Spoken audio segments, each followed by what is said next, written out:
The Middle East is once again on the edge of a massive crisis. Oil prices are exploding. Iran has rejected a US peace proposal, and Israel is preparing a shocking new law connected to the October 7th attacks. But behind these headlines is a much bigger story, one that could change global politics, energy markets, and the future of the region forever. Tonight, we break down everything happening right now in the Iran-US-Israel conflict.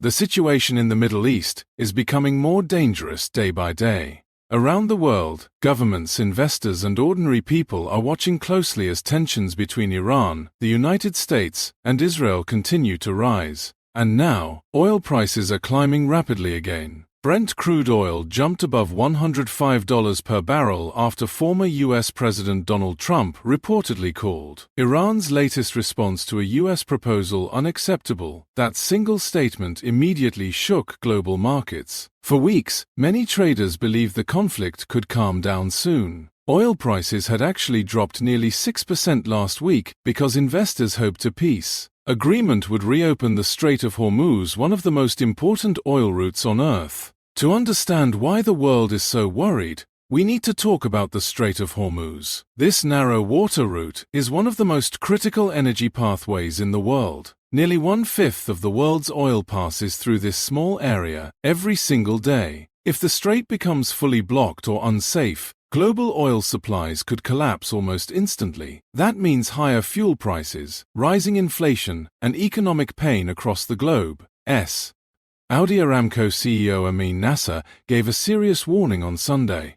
He said the world has already lost around 1 billion barrels of oil over the last 2 months because of the war. 1 billion barrels. That number shows how deeply this conflict is affecting global energy markets, and according to Nasser, even if oil shipments resume tomorrow, markets may still take a long time to recover and stabilize. This is no longer just a regional conflict. Its effects are now global. Meanwhile, Iran has officially rejected the latest US peace proposal.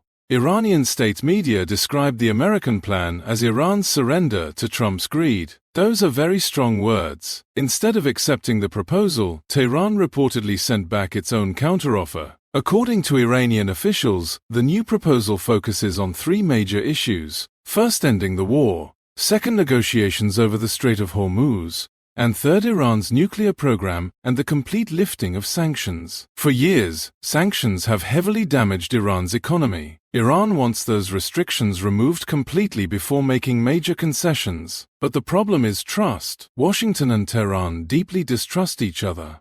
Even after decades of conflict, threats, and failed negotiations. And right now, neither side appears willing to back down. This creates a dangerous situation where diplomacy exists, but the risk of escalation continues growing. In the United States, political pressure is also increasing. U.S. Defense Secretary Pete Hegseth strongly denied claims that America's military stockpiles are running low because of the conflict. Democratic Senator Mark Kelly had earlier warned that U.S. munitions reserves may have been depleted due to military support connected to the war. But Hegseth rejected those concerns completely.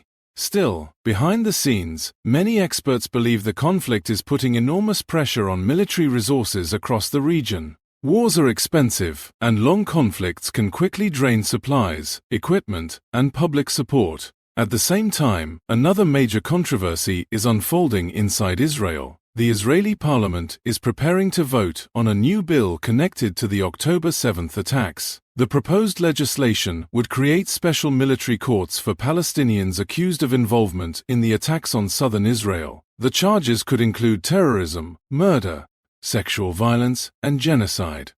But what has shocked many people internationally is another part of the proposal. The bill would allow public trials to be filmed and broadcast online, and it could also impose the death penalty. According to reports, Israel has only carried out capital punishment twice in its history, with the last execution taking place in 1962. This makes the proposed law extremely significant. Supporters of the bill say the October 7th attacks were so horrific that extraordinary legal measures are necessary. But critics argue the legislation raises serious concerns about justice, human rights, and political motivations.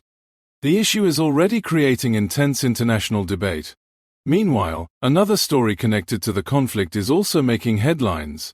A documentary called Gaza, Doctors Under Attack has now won a major BAFTA award for current affairs reporting. The documentary was originally supposed to air on the BBC, but according to reports, the BBC later decided not to broadcast it. The film was eventually shown on Channel 4 instead. Journalist Ramita Navia reacted strongly after the award victory. She said, "These are the findings of our investigation.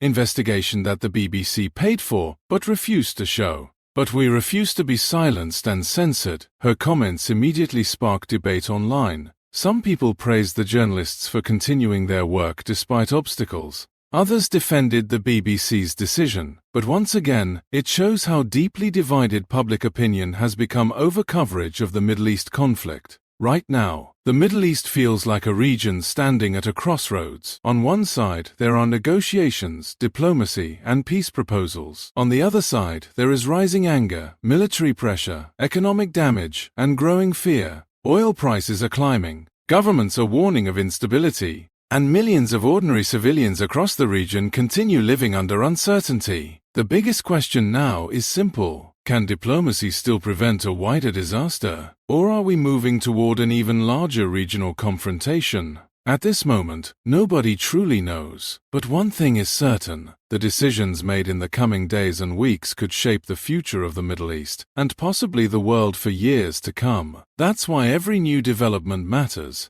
But now, those hopes are fading from. Ast.